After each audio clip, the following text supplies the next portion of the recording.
Kasukses! Inspirasyon ang topic natin sa bidyong ito. Dahil nakaraan ginawa nating video, ang topic natin ay nauubusan ka ba ng idea?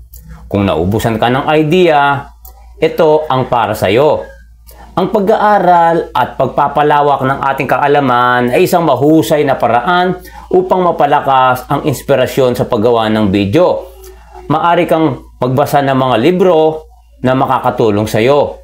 O kaya naman ay manood na gusto mong matutunan yung hilig mo. O kaya dumalo sa mga seminar o workshop.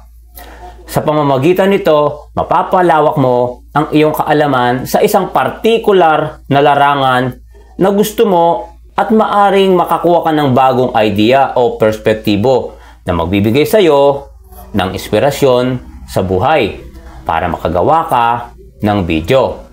Maraming salamat kasukses! Kita-kita tayo sa next video. Sana guys, na-inspire ka sa maikling video na to. Bye-bye and thank you po.